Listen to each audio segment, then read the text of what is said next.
If you are here, then that means you came on to hear my story.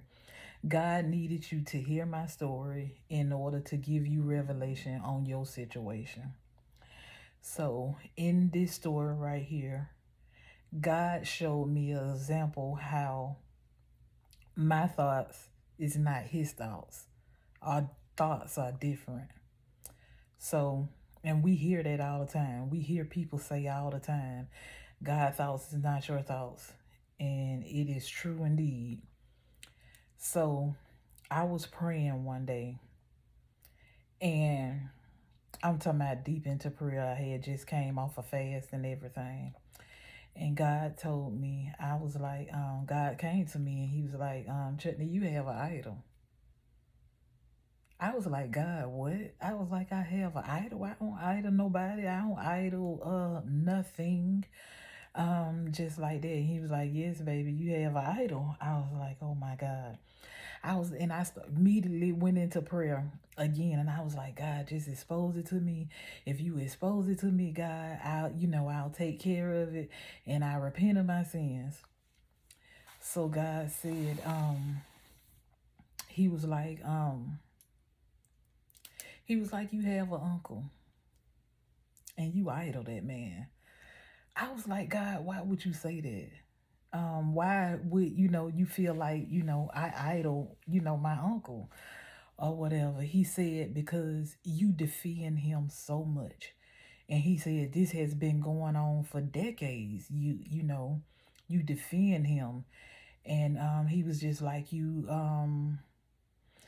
have so much respect for him. You so honored by him. You so loyal to him. So I was like, God, I ain't seen that man in years. I say I just see him, here and there, in years. I just, see him every blue moon, every few months or so, or maybe not even that. A year could go by and I may not see him. So God said, I tell you what I want you to do. He said, I want you to go to that uncle and I want you to tell him, because I want to reunite y'all. I want to reunite you with your family. I want you to, yeah, he was like, I want to reunite you with your family. If that's what you want. And I was like, yes, God, I want to be reunited with my family. I want to see my family more. I want to be able to go around my family. So God was like, okay, we're going to reunite you. He said, I just need you to do me one favor. He said, I need you to go to that uncle. He said, I need you to tell him that there is a spirit of selfishness on the family and that y'all need to get together and cast that spirit of selfishness off of your family. So I was like, selfish God. I was like, I said, you want little old me to go to my uncle who has a great job, always been the person to help me. He helped my mama, he have did for my children. And as I was coming up, he has paid bills in my house. He has bought my kids food. We have went to his house and and ate food and everything. And, he just always been all around a great uncle. He even went, used to cut my son's hair back when they was younger or whatever. So I was like, you want me to go and tell him that, that our family have a spirit of selfishness on them? And God was like, yes, I want you to deliver that message. And God was telling me, if you can get him to get you anything and give you something, I don't care what it is. He said, I don't care if it's $20. I don't care if it's $50. I don't care if it's $100. He said it, or or whatever it is. He was like, I will take that spirit of selfishness off of your family and y'all can reunite. I was like, I felt honored. I was like, okay, God, here I am, just coming out of lukewarm Christian and going into the deep and just, getting more closer to God. And just finding out, God opening my eyes. This is at that time. So I end up going down my uncle's, and I called him outside, and me and him talked for a little while. And I told him, I was like, well, uncle, I came because God sent me. I said, God sent me to let you know that I couldn't really get it out. He was like, girl, get it out. I said, God sent me to let me know that there is a spirit of selfishness in our family, and that if we break that, we need to cast this spirit out. And he was like, who you think? Who you think it is? I was like, your wife, your kids, my auntie, my kids, everybody. I was like, we just, it's all family. We need to, and I could immediately tell that, he was bothered by the things that I was saying. And he reminded me all that him and his wife had done for me or whatever. And yeah, of course you did. Yeah, and I'm not denying that. I'm very appreciative of that. Thank you. And, that was my attitude about the situation. But then he kind of like calmed down a little bit. And then he went into my mama, which is his sister. He started talking about my mama, and he talked about all the things that she went through and all the things that she did, how he had to help her. And just saying things, my mama was married to a narcissist and other things like that. So he was bringing them things up, how he had to bail her out and stuff like that.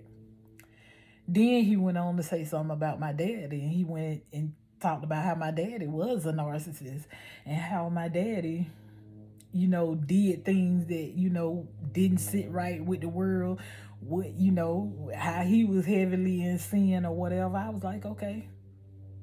Then he came back to me again. And he talked about me, and he talked about all the things that I had did wrong in my past and the things that I just, couldn't get right in the past. I too was dating some narcissists back then, and he brought that up to me. So I was like, okay, dog. I felt like a hit dog. You hit my mama, you hit my daddy, then you hit me. So the reason why God was saying that I idol this man and I take up before him, because he worked with a company that's taking some backlash. That company, they people were saying that the company is, taking advantage of people or whatever. So, and he worked for that company. And whenever I'm in the streets and I hear somebody talking about that company and they call his name, this been decades going. So I just, defend him. I be like, hold on. You can say the company all you want to. I was like, but don't call my folks' name and don't put them in there. They ain't got nothing to do with that. So I was defending his honor, and I had been doing that for decades. But when I tell you, I went down there and he hit me. I not hit, but when he hit on the things my mama did wrong, things my daddy did wrong, things that I did wrong. Talked about all our sins. And it became a bit overwhelming. I was like, okay. So he told me, he said, you know what though? He said, all the things that I did for you, out of all the things, he said, you said one thing that was true. My mama passed away some years ago. So he said, you said one thing that was true. He said, you said when your mama passed away that your siblings have somewhere to go, but you don't have nowhere to go. And you don't have nothing. He told me, he said, that's the truest thing you ever said, that you don't have nowhere to go and you don't have nothing. He said, that's true. Just like that. Then he went on to speak and say, that, he take care of his family. He let me know he had plenty of money. He said, yeah, I got plenty of money. He said it just like that. He said, I got plenty of money. And he said, I take care of my family. I'm his niece now. My mama and him, sisters and brother. He said, I take care of my family. Then he switched it up. He said, I take care of my immediate family. So at first I wasn't your family. Now you saying you just taking care of your immediate family. So I'm the family, but I ain't your immediate family. And I didn't even go to ask for nothing. I just wanted to. So God put it on my spirit and he led me to go down there. When I say your thoughts is not his thought, it's God's thoughts. I thought that I was going down there to help break the spirit of selfishness off our family. But really, God sent me down there so I could see that in one season, somebody could be for you, but in another season, they may not be for you. This person that helped you in this season might not be the person to help you in your next season. They might be your enemy in the next season. I left there feeling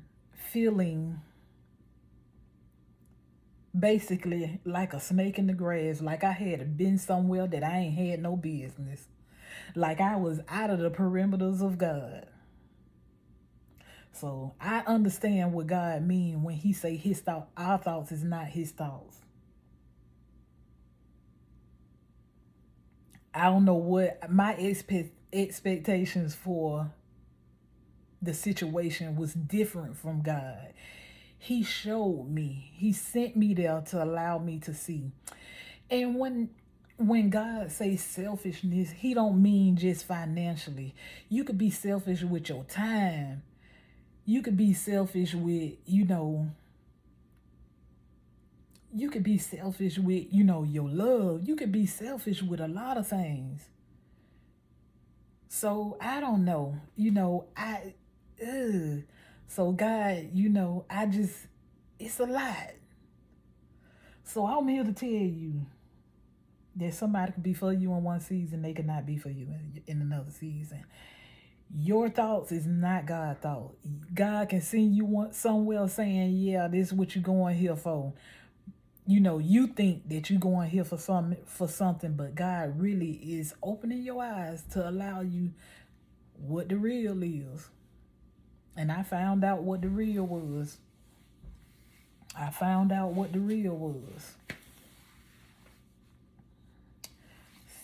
So, yeah. Be careful with people. Even, I don't care who it is. It could be your mama, daddy, sister, brother, cousin. It don't matter who it is. Just be careful with people. But let me say this. That don't mean people don't deserve to be loved and they don't deserve to be honored.